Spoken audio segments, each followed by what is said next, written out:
Olá, meus amigos, eu sou o professor Elton Kramer Lustosa e sejam todos bem-vindos ao meu canal no YouTube. No vídeo de hoje eu vou abordar o tema judicialização da saúde, que é um tema muito cobrado nos concursos públicos porque faz parte do dia a dia do procurador público, seja na esfera federal, estadual ou municipal. Esse tema até foi objeto de uma aula que eu lecionei agora há pouco tempo, numa pós-graduação, e no qual surgiu a ideia de a gente desenvolver esse vídeo para facilitar um pouquinho o entendimento dos nossos alunos, tanto para concurseiros como para alunos da pós-graduação que queiram um pouquinho se aprofundar e entender esse assunto. E vejam que é um tema bastante cobrado em concurso público. Eu trouxe até o exemplo de uma questão que caiu na PGE do Paraná, em 2015, uma prova que eu realizei, tive o êxito de passar, e é um tema bastante interessante, que queria saber do candidato os principais argumentos em defesa da fazenda pública na matéria de fornecimento de medicamentos pela via judicial. Mas para isso a gente precisa entender o que seria então esse direito à saúde. O direito à saúde ele faz parte de um capítulo chamado Ordem Social, estabelecido lá na Constituição Federal, que subdivide em Seguridade Social e outros temas como educação, cultura, meio ambiente, etc. E dentro desse capítulo, ou subcapítulo Seguridade Social, nós temos a assistência social, que é prestada de uma forma gratuita, ou seja, daquele que necessitar. Se tem o idoso, a criança desamparada, o Estado deve prestar assistência social, independente de ter tido uma contraprestação ou não dessa pessoa. Ao contrário da Previdência Social. A Previdência Social é baseada em um critério contributivo, ou seja, somente pode se aposentar aquela pessoa que teve a contribuição, que contribuiu para isso. E por último, o direito à saúde. O direito à saúde é gratuita também e vai prestar aquele que realmente necessitar. Aquela pessoa que procurar a rede pública de saúde tem que receber esse medicamento ou receber esse tratamento de saúde. E veja, o direito à saúde é estabelecido no artigo 196 da Constituição, e que fala que a saúde é direito de todos e dever do Estado. E mediante esse mandamento é que os juízes têm concedido esse tratamento, esse medicamento da pessoa que ingressar com a demanda judicial. Porque interpretando se é dever do Estado e direito do administrado, não poderiam o Estado negar o medicamento do qual ele necessite. Só que o nosso papel enquanto advogados públicos e vocês, candidatos à advocacia pública, devem saber que aquele medicamento realmente tem que ser necessário e indispensável para aquela pessoa. E o nosso papel é fiscalizar realmente dentro do processo se esses requisitos foram cumpridos ou não. Para isso nós temos o estabelecimento da Lei 8.080, que é a lei que regulamenta o SUS hoje, e que dispõe sobre as condições, promoção, proteção e recuperação da saúde e a organização no ambiente nacional do SUS. Só que vejam, para a gente entender que o medicamento ele é fornecido, ele tem que ser desenvolvido dentro de uma política nacional de saúde. Essa política nacional de saúde é baseada na discricionariedade do administrador público. Então você tem autonomia, por exemplo, do administrador público no âmbito federal, estadual e municipal, estabelecer essa política de saúde, essa aplicação, essa distribuição do dinheiro da saúde, contratando mais médicos, enfermeiros, comprando medicamentos, construindo postos de saúde, hospitais. Enfim, é reconhecido essa discricionariedade ao administrador público. E essa discricionariedade é baseada em dois princípios. O princípio da universalidade, em que você deve levar esse direito à saúde no maior número possível de pessoas, e no princípio da economicidade, gastando o mínimo possível para que mais pessoas tenham esse direito atendido.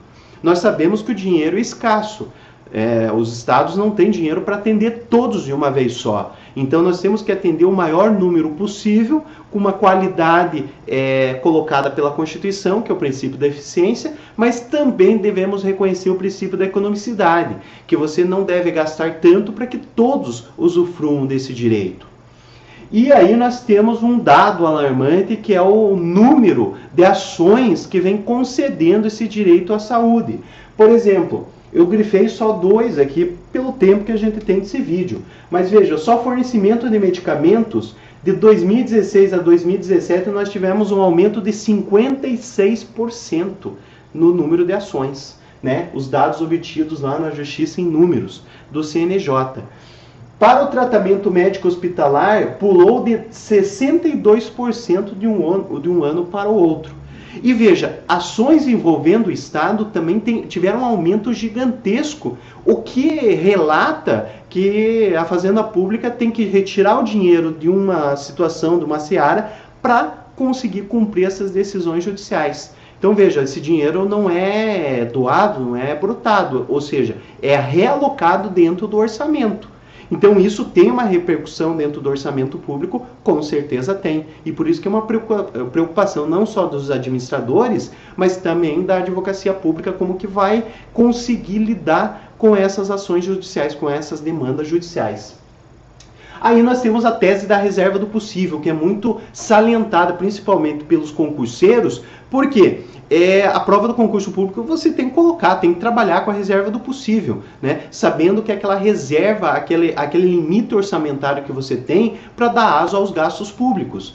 Então, se você tem um limite, as decisões judiciais vêm colocar mais um gasto, você tem que salientar que essa reserva do possível ela vai começar a limitar em algum momento essas decisões judiciais, embora não sejam na prática levadas muito em consideração. Mas a gente tem que trabalhar, tem que insistir, porque é um argumento válido, né? E você tem em contraposição à reserva do possível o mínimo essencial. O que é o mínimo essencial? É aquele direito que tem que ser concedido independente de você ter dinheiro ou não. Ou seja, mesmo que a gente saiba que só pode ser estabelecido um direito, ainda mais de cunho social, se você tiver dinheiro, o mínimo existencial é dizer, Estado, se vire e conceda esse direito. Só que nem todo direito está composto dentro do mínimo existencial. Quer saber um exemplo?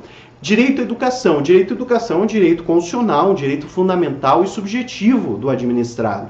Mas você tem um direito subjetivo, por exemplo, dentro do mínimo existencial, que já foi reconhecido pelo Supremo, ao direito de creche. Mas nós temos o direito à educação que alberga também, por exemplo, pós-graduação, graduação e pós-graduação, por exemplo, doutorado e mestrado. Mas você não consegue compor atualmente no mínimo existencial mestrado, doutorado. Então a pessoa não pode exigir, por exemplo, do Estado um pagamento de doutorado lá na Alemanha, exceto por aqueles programas já que o governo tem de políticas educacionais. Mas eu vou exigir isso do governo judicialmente? Não posso, porque somente o direito de creche está composto nesse mínimo existencial, comparando com o direito à pós-graduação, ok? Então nós temos alguns paradigmas que a gente precisa vencer ou abordar num questionamento à judicialização da saúde. Primeiro, a inversão da perspectiva da garantia do direito, pondo o indivíduo acima da coletividade. Porque veja, se você está concedendo um direito para essa pessoa, em detrimento, alguém está perdendo. E normalmente seria o quê? Um direito que seria da coletividade. Então você tira um direito que era da política pública de saúde e concede a esse indivíduo. Veja, eu não estou julgando nesse momento que é certo ou errado. Estou apenas colocando paradigmas que devem ser discutidos. Usa off-label, que é o descompasso do medicamento concedido com a bula. Então, em muitos casos, a gente identificou na prática, até trabalhando na advocacia pública, de medicamentos que foram concedidos, mas que não são indicados para aquela doença do laudo médico, da receita que foi concedida. É raro, mas é possível vocês encontrarem algumas situações que tem esse descompasso. Hoje tem um maior cuidado sobre isso, mas quando começou essa onda da concessão de medicamentos, passou muitas situações nessa situação de descompasso da bula com a necessidade. O processo fura-fila, porque veja, se há uma judicialização do agendamento, por exemplo, você adiantar o agendamento de uma consulta, de uma cirurgia, do internamento de uma pessoa, você vai ter uma furada de fila, ou seja, você vai tirar a pessoa de um lugar na fila e vai adiantar o seu internamento. Isso é questionável, né? Porque você tem outras pessoas com nível de prioridades diferentes, o qual está detendo ou sob detenção da Fazenda Pública essas informações. Então vocês têm que levar essa informação até o judiciário para discutir, para dizer, judiciário, isso aqui não é compatível, não é razoável com o caso concreto. Outra situação, induziu o judiciário a confrontar priorização técnica. Veja, o juiz é formado em direito. É raro o juiz ter uma formação médica ou em outra seara que ele tenha esse conhecimento técnico da situação. Então, por isso que vamos depender muito de perícias médicas, de assistentes técnicos, de órgãos vinculados ao Poder Judiciário que possam atestar se aquele medicamento é indicado ou não. Então, isso é um conhecimento técnico do qual nós, profissionais do direito, não temos. E precisamos desses auxiliares para a gente indicar se aquela situação atende ou não ao requerido, ao solicitado. Respostas ao Estado. Veja, isso são defesas que normalmente a Fazenda Pública coloca e que vocês têm que salientar, por exemplo, no concurso público de vocês. Vocês têm que abordar, ainda que genericamente, porque lá vai ser um caso hipotético, mas que vocês têm que abordar para demonstrar conhecimento de causa. Então veja, a primeira coisa é investigar se o medicamento pleiteado é fornecido pelo SUS ou não. Porque estar na lista do SUS já é mais favorável ao contribuinte. Se não se não está na lista do SUS, aí vocês têm que verificar que há algum erro. Ou seja, se realmente é um remédio que tem o registro da Anvisa ou não. Enfim, vocês devem verificar se realmente é devido aquilo ao administrado ou não. Analisar o fato, né? Então vocês têm um fato colocado para vocês e aí vocês têm que verificar isso aí frente à lista do SUS. Se o caso concreto te dá ou não essa resposta.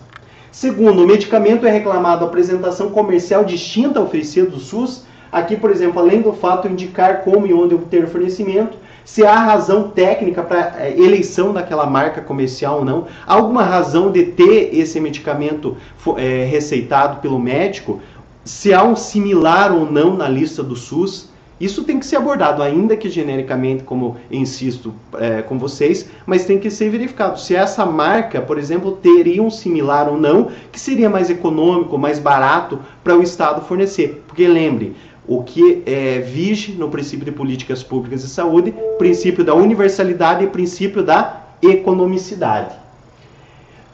O SUS oferece alternativa terapêutica ao produto, né, a esse medicamento. Por exemplo, você tem uma alternativa pelo SUS, que seria mais econômica ou não, e muitas vezes você tem que insistir na perícia médica, porque a perícia que vai indicar, né, essa pessoa realmente necessita, esse medicamento realmente é necessário, esse procedimento médico é o adequado a essa situação concreta. Por que o SUS negou? Né? Saber o porquê disso. Aí vem a negativa peremptória do fornecimento do medicamento. Qual que é a razão? Aí os nossos órgãos internos da administração pública vai nos fornecer essas informações. Por exemplo, o medicamento sem registro da Anvisa. Opa, se não tem registro da Anvisa porque algum problema há. Né? Não foi aprovado pelo órgão técnico nacional que aprova esse medicamento para as doenças do qual normalmente o administrado vem pleitear. Ofensa à legislação federal, por exemplo, se o medicamento é indicado e não é para aquele diagnóstico, você tem um problema até criminal e também no Código de Ética Médica. Aqui eu trouxe o artigo 102 do Código de Ética Médica, que diz que é proibido ao médico deixar de utilizar terapêutica correta. E o parágrafo único diz: a utilização de terapêutica experimental é permitida quando aceita pelos órgãos competentes.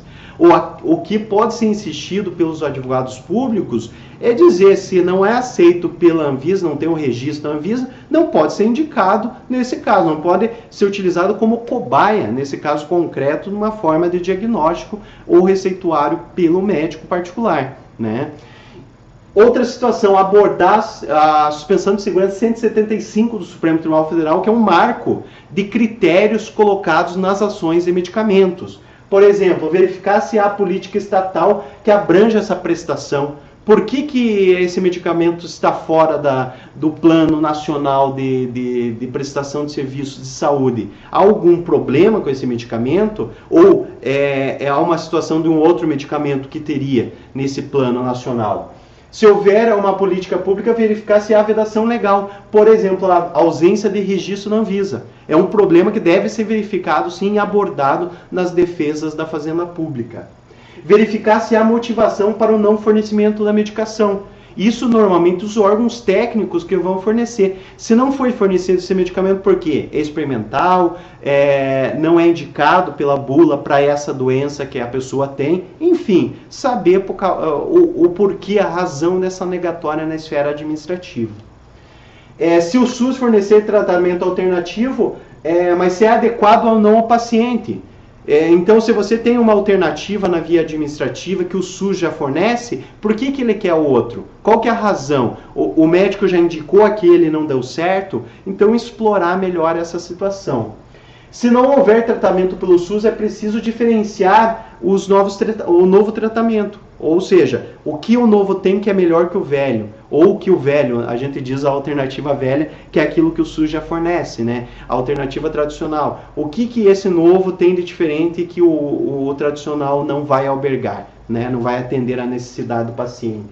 Imprescindibilidade de instrução probatória. Normalmente os pedidos vêm através de ações de cunho de rito comum, mas pode encontrar, às vezes, algum administrado que impetre o mandado de segurança. Dizendo, o direito à saúde é muito complexo para ser tratado por mandado de segurança que não permite a instrução probatória, não tem a fase da instrução probatória. Então, muitas vezes, vocês podem bater dizendo, peraí, se o direito à saúde é complexo, a gente depende da comprovação se esse medicamento é imprescindível ou não, a gente depende da instrução probatória. Normalmente é prova pericial. Então, é uma situação que vocês podem também salientar na defesa do Estado. Nós temos já critérios, a partir de uma decisão do STJ, no recurso especial 1657-156. E aqui eles colocaram 3 critérios importantes e que vocês devem impreterivelmente alegar na defesa do Estado. Primeira situação. Aqui deixa só.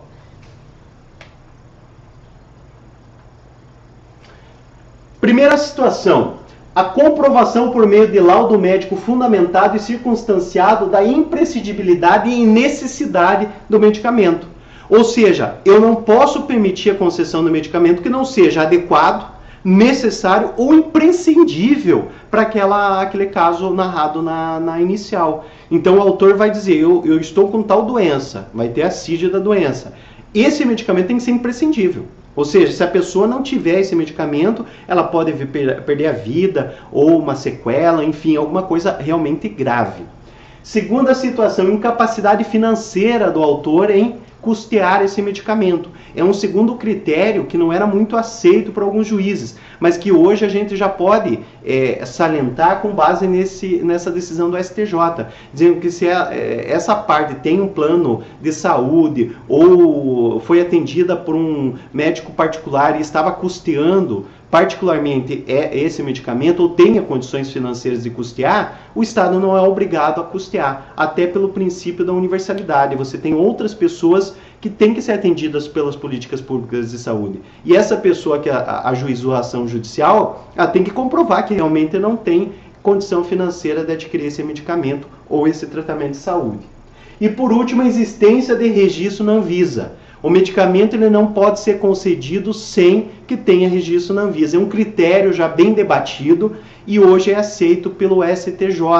Então é uma coisa que vocês têm que salientar. Se é uma decisão do Tribunal Superior, vocês têm que colocar na peça de vocês. Então esses 3 critérios aqui são super importantes.